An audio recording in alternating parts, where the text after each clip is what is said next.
Hi students, this is KL and welcome back to our channel. Students, ఈ వీడియోలో మనం మీరు ఏదైతే ఎంసెట్ ఆర్ ఈఏపీ కంప్లీట్ చేసుకున్నారంటే సెకండ్ ఇయర్ తర్వాత ఇంటర్మీడియట్ తర్వాత, సో మీరు నెక్స్ట్ ప్రాసెస్ ఏంటంటే కౌన్సిలింగ్కి మీరు అటెండ్ అవ్వాలి. సో కౌన్సిలింగ్కి అటెండ్ అయ్యేటప్పుడు మీ దగ్గర ఏ డాక్యుమెంట్స్ మీరు ఉంచుకోవాలో సో ఈ వీడియోలో నేను క్లియర్గా చెప్తాను, ఓకేనా? ఎందుకంటే ఈ డాక్యుమెంట్స్లో మీరు ఏది మిస్ అయినా మిమ్మల్ని వాళ్ళు యాక్సెప్ట్ చేయరు, బ్యాక్ స్టెప్ వేయాల్సి వస్తుంది.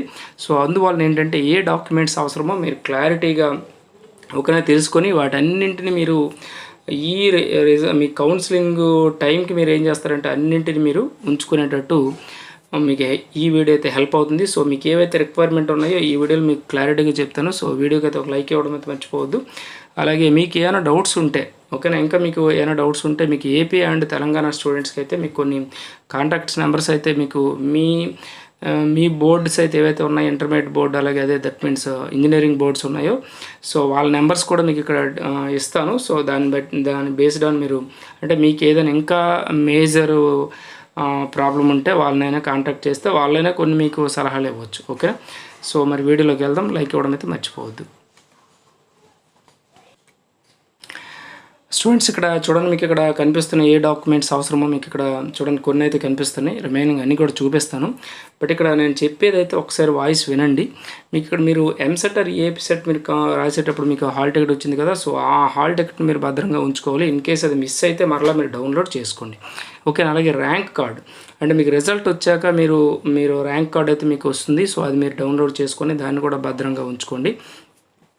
అలాగే ఆధార్ కార్డ్ అనేది జనరల్గా మీ దగ్గర ఒరిజినల్ ఆధార్ కార్డు ఉంటుంది. సో ఆధార్ కార్డులో ఇన్ కేస్ ఏమైనా మిస్టేక్స్ ఉంటే అంటే మీ 10th క్లాస్ సర్టిఫికేట్స్ బేస్డ్ అని మీరు దాన్ని చూసుకోవాల్సి వస్తుంది. సో అందులో మిస్టేక్స్ లేకపోతే ఓకే, ఇన్ కేస్ మిస్టేక్స్ ఉంటే మాత్రం మరలా దాన్ని రెక్టిఫై చేసుకోవాల్సి వస్తుంది, వెంటనే అప్లై చేసుకోండి. అలాగే మీ దగ్గర ఇంటర్మీడియట్ మార్క్స్ మెమో అంటే ఇంటర్మీడియట్ మీరు పాస్ అయ్యాక మీకు మార్క్స్ మెమో వస్తుంది. సో ఆ మార్క్స్ మెమో మీ కాలేజీలో ఇస్తారు, లేదంటే మీరు డౌన్లోడ్ చేసుకున్న ప్రాబ్లం లేదు. ఆ మార్క్స్ మెమో తీసుకోండి, కాలేజీకి వెళ్ళి, అది బెటర్, ఓకేనా? సో అలాగే నెక్స్ట్ ఏం కావాలో చూద్దాం.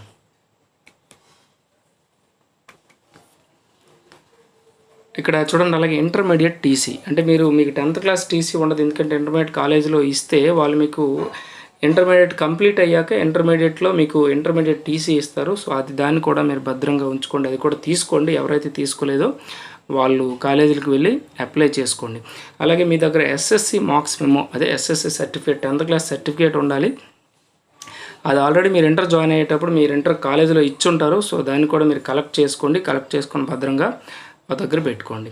అలాగే నెక్స్ట్ వన్ ఏంటంటే 6th to 10th క్లాస్ మీరు ఏ స్కూల్స్లో అయితే చదువుకున్నారో సో అక్కడ మీరు 10th క్లాస్ అయిపోయాక వాళ్ళు మీకు స్టడీ సర్టిఫికేట్స్ ఇస్తారు.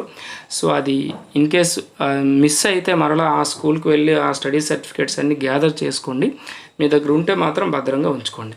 అలాగే నెక్స్ట్ వన్ ఏంటంటే ఇంటర్ స్టడీ సర్టిఫికేట్ కూడా మీరు ఏ కాలేజీలో చదివారో టీసీతో పాటు స్టడీ సర్టిఫికేట్ కూడా వాళ్ళు ఇస్తారు. సో దాన్ని కూడా తీసుకోండి, ఓకేనా? అది కూడా అవసరమే, ఓకే? నెక్స్ట్ చూద్దాం.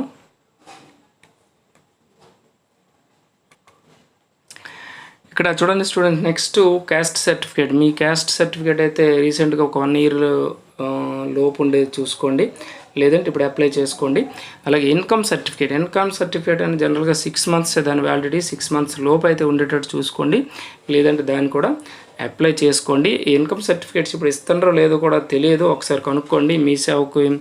మీ సేవలో కానీ మీ దగ్గర ఉండే సచివాలయాల్లో కానీ ఒకసారి కనుక్కుంటే ఆటోమేటిక్గా వాళ్ళు చెప్పేస్తారు.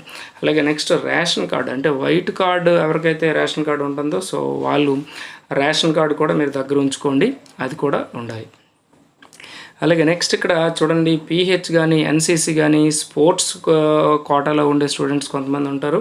సో వాళ్ళు ఏదైతే అప్లికేషన్ పెట్టేటప్పుడు అది ఫిల్ చేశారో సో ఆ సర్టిఫికేట్స్ అనేవి ఖచ్చితంగా మీరు ఉంచుకోవాలి, ఓకేనా? అలాగే నెక్స్ట్ రీసెంట్గా పాస్పోర్ట్ సైజు ఫొటోస్ కూడా మీరు తీసుకోండి. అవి కూడా ఒక 5 to మీరు జనరల్గా 8 ఇస్తారు, అవి తీసుకుంటే ఎన్ని అవసరమైతే అన్ని వాడుకుంటారు, ఓకేనా? అలాగే in case non local students అంటే ఇప్పుడు సపోజ్ ఏపీ స్టూడెంట్స్ తెలంగాణలో కానీ తెలంగాణ స్టూడెంట్స్ ఏపీలో కానీ వచ్చి చదవాలనుకుంటే దట్ మీన్స్ ఇంజనీరింగ్ చేయాలనుకుంటే సో వాళ్ళు ఖచ్చితంగా వాళ్ళు నాన్ లోకల్స్ కింద వస్తారు కనుక వాళ్ళకి రెసిడెన్స్ సర్టిఫికేట్ అనేది చాలా అవసరం, ఓకేనా? అది లేకపోతే ఇబ్బంది పడతారు. సో రెసిడెన్స్ సర్టిఫికేట్ అనేది ఒకటి చేయించుకోండి, ఓకేనా? వాళ్ళకి అంటే ఇక్కడ ఉండే ఫెసిలిటీస్ అనేది మీన్స్ ఫీజు రియంబర్స్మెంట్స్ కానీ అవన్నీ రాకపోవచ్చు. ఓకేనా. సో అలాగే నెక్స్ట్ వన్ ఏంటంటే ఇప్పుడు ఇవన్నీ చెప్పుకున్న ఏ సర్టిఫికేట్స్ అయితే మీరు సబ్మిట్ దట్ మీన్స్ ఉంచుకోవాలో సో ఆ సర్టిఫికేట్స్ అన్నీ మీరు 4 to 5 సెట్స్ జెరాక్స్ తీసుకోండి. ఎందుకంటే వాళ్ళు జెరాక్స్లో అడుగుతారు, ఒరిజినల్స్ చూపించమంటారు. సో ఒరిజినల్స్ కూడా వాళ్ళు తీసుకుంటారు అనుకుంటా. సో అలాగే జెరాక్స్ సెట్స్ కూడా 2-3 సెట్స్ వాళ్ళు తీసుకుంటారు. సో అలాగే మీరు కూడా 1 or 2 సెట్స్ ఉంచుకోవాలి. ఎందుకంటే వాళ్ళకి సర్టిఫికేట్స్ ఇచ్చాక మీకు అవసరమైతే మరలా మీకు మీ దగ్గర సర్టిఫికేట్స్ ఉండవు కనుక జెరాక్స్లైనా దేనికైనా అప్లై చేయడానికి అవసరం ఉంటుంది. అవసరం కనుక మీరు ఒక 2-3 సెట్స్ మీ దగ్గర ఉంచుకుంటే బెటర్గా ఉంటుంది. అలాగే నెక్స్ట్ వన్ ఇక్కడ మీకు రైట్ సైడ్ చూడండి కనిపిస్తుంది. ఓకేనా. డిస్టెన్స్ ఎడ్యుకేషన్లో ఏ స్టూడెంట్స్ అయినా ఓకేనా ఇంటర్మీడియట్ కంప్లీట్ చేసి ఇంజనీరింగ్ చేయాలనుకుంటే ఈఏపీ సెట్ రాసి ఇంజనీరింగ్ చేయాలనుకుంటే మాత్రం ఖచ్చితంగా వాళ్ళకు కూడా రెసిడెన్స్ సర్టిఫికేట్ అనేది ఉండాలి. ఎందుకంటే వాళ్ళు ఇంటర్మీడియట్ అనేది కాలేజీలో డైరెక్ట్గా ఉండదు కనుక అది డిస్టెన్స్ ఎడ్యుకేషన్ కనుక వాళ్ళకి రెసిడెన్స్ సర్టిఫికేట్ అనేది అవసరం అవుతుంది. సో అది కూడా ఉంచుకోండి, అవసరాన్ని బట్టి మీరు వాడుకోవచ్చు. ఇది స్టూడెంట్స్. సో ఈ సర్టిఫికేట్స్ అన్నీ మీరు కౌన్సిలింగ్ టైంకి అయితే ఉంచాలి. లేదంటే మాత్రం ఏ సర్టిఫికేట్ మీకు అంటే దట్ మీన్స్ లేకపోయినా మిమ్మల్ని బ్యాక్ పంపించేస్తారు. పంపిస్తే మీరు చాలా లాస్ అయిపోతారు. ఓకేనా. సో ఖచ్చితంగా స్టూడెంట్స్ ఈ వీడియోకి ఒక లైక్ ఇవ్వడం మర్చిపోవద్దు. అలాగే మన ఛానల్ ఫస్ట్ టైం కానీ చూస్తే సబ్స్క్రైబ్ చేసుకోండి. అలాగే బెల్ ఐకాన్ని క్లిక్ చేయండి. మీకు ఇక్కడ నెంబర్స్ కూడా చూపిస్తామన్నాను కదా, నెంబర్స్ కూడా మీకు చూపిస్తాను. ఓకేనా. అలా వెయిట్ చేయండి. స్టూడెంట్స్ ఇక్కడ చూడండి, ఇది అక్కడ మీకు ఇక్కడ ఇది ఏపీ స్టూడెంట్స్కి అయితే హెల్ప్ అవుతుంది. ఇది ఏంటి అంటే JNTU ఓకేనండి, కాకినాడ యూనివర్సిటీ నుంచి మీకు ఇది అంటే ఈసారి కండక్ట్ చేయడం జరుగుతుంది. సో వాళ్ళకి ఇక్కడ నెంబర్స్ అయితే ఇక్కడ 2 నెంబర్స్ అయితే ఇచ్చారు. వీటిని కూడా నోట్ చేసుకోండి. మీకు ఇన్ కేస్ ఎప్పుడైనా హెల్ప్ కావాలనుకుంటే మాత్రం మేజర్ హెల్ప్ అయితే మాత్రం వాళ్ళ సలహాలని అడిగి తీసుకుంటే మాత్రం మీకు బెనిఫిట్ అయితే జరుగుతుంది. ఇది ఏపీ స్టూడెంట్స్కి అయితే. ఓకేనా. ఈ నెంబర్స్ నోట్ చేసుకోండి. నోట్ చేసుకుంటే మీకు ఏదైనా టెక్నికల్ ప్రాబ్లం ఏమైనా ఉన్నా వాళ్ళని అడిగితే వాళ్ళు మీకు ఆన్సర్ అయితే ఇస్తారు. ఓకేనా. సో ఇప్పుడు TS స్టూడెంట్స్కి అయితే చూపిస్తాను మీకు. స్టూడెంట్స్ ఇక్కడ కనిపిస్తుంది కదా TS EAP సెట్. ఓకేనండి. సో ఇక్కడ మీకు హెల్ప్ డెస్క్ అని కనిపిస్తుంది, 2000 డెస్క్ అని కనిపిస్తుంది. 2024 JNTUH అంటే ఇది హైదరాబాద్ JNTU యూనివర్సిటీ అండి. సో దాని నుంచి అయితే మీకు ఇక్కడ కాంటాక్ట్ నెంబర్స్ అయితే ఇచ్చారు. ఇక్కడ ఇది చూడండి ఏపీ వాళ్ళకైతే కాకినాడ JNTU అండి. ఇక్కడ తెలంగాణ స్టూడెంట్స్కి అయితే హైదరాబాద్ JNTU అండి. సో ఇక్కడ మీకు 2 నెంబర్స్ అయితే ఇక్కడ కూడా మీకు 2 నెంబర్స్ కనిపిస్తున్నాయి. ఈ 2 నెంబర్స్లో ఏ నెంబర్కైనా మీరు కాల్ చేయొచ్చు. మీరు కాల్ చేసి ఇక్కడ మీరు చూడండి ఇక్కడ మార్నింగ్ టైమింగ్స్ కూడా ఇచ్చారు. మార్నింగ్ 10 to ఈవినింగ్ 4 అలాగ ఉంటుంది. సో ఆ లోపు అయితే మీరు కాల్ చేస్తే బెటర్గా ఉంటుంది. ఓకే.